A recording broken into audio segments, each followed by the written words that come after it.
Hello friends, welcome to our channel. இன்றைக்கி நம்ம வீடியோவில் நாட்டுக்கோழி வறுவல் எப்படி செய்கிறதுன்னு பார்க்கலாம். வறுவல் செய்யறதுக்காக 1/2 கிலோ நாட்டுக்கோழி வாங்கிட்டு நல்லா 2-3 டைம் தண்ணியில் அலசி எடுத்து வச்சிருக்கேன். இப்போ எப்படி செய்யறதுன்னு பார்க்கலாம். நம்ம இன்னைக்கு நாட்டுக்கோழி வறுவல் நல்லா ட்ரையாக செய்ய போகிறோம். அதனால ஃபஸ்ட்டு கறியை தனியாக வேக வச்சிடணும். அதுக்காக ஒரு குக்கரில் கொஞ்சமாக ஆயில் சேர்த்துக்கலாம்.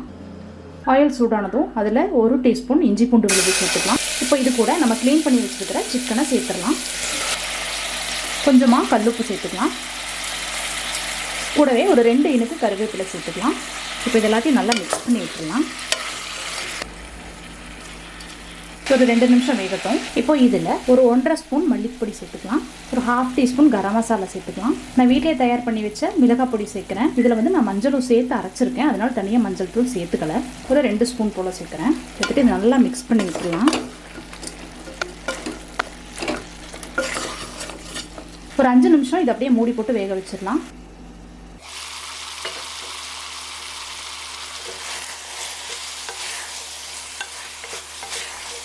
நம்ம சேர்த்துக்கிட்ட பொடியெல்லாம் நல்லா மிக்ஸ் ஆனதுக்கப்புறம் கொஞ்சமாக தண்ணி சேர்த்து வேக வச்சிடலாம்.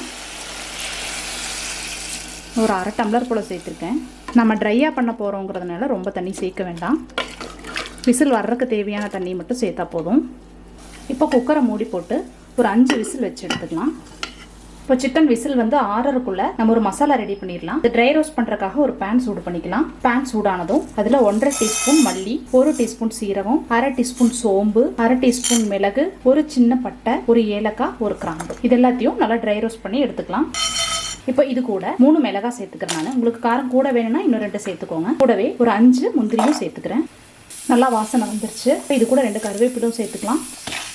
இப்போ ஃப்ளேம் ஆஃப் பண்ணிவிட்டு இதை ஆற வச்சு நல்லா பவுடராக அரைச்சி எடுத்துக்கலாம். பாருங்கள், சிக்கனெல்லாம் நல்லா வெந்துருச்சு. இப்போ தாளித்து எடுத்துக்கலாம். தாளிக்கிறதுக்காக ஒரு பேன் சூடு பண்ணிக்கலாம்.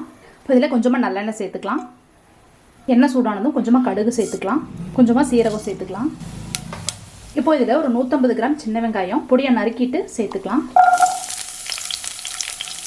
கூடவே கொஞ்சமாக கருவேப்பிலை சேர்த்துக்கலாம். கூட 2 காஞ்ச மிளகாய் சேர்த்துக்கலாம்.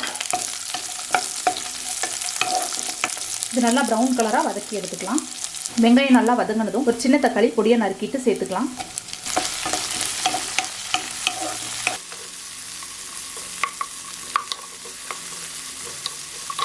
இப்போ இந்த டைமில் நம்ம வேக வச்சு இறக்கி வச்சுருக்கிற சிக்கனை கூட சேர்த்துக்கலாம்.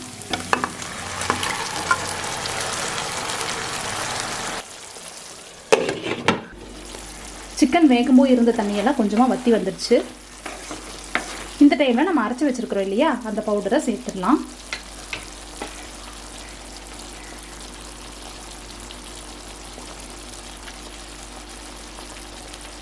இப்போ இது நல்லா மிக்ஸ் பண்ணி விட்டுடலாம்.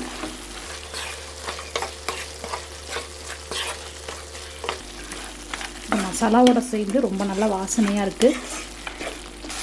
உங்களுக்கு இந்த கன்சிஸ்டன்சி ஓகே அப்படின்னா இறக்கிடலாம். இல்லை இன்னும் கொஞ்சம் ட்ரையாக வேணும் அப்படின்னா இன்னொரு 10 நிமிஷம் சிம்மில் வச்சு நல்லா மிக்ஸ் பண்ணி விட்டோம்னா போதும். ஒரு 2 நிமிஷம் மூடி போட்டு வேக வச்சுக்கலாம்.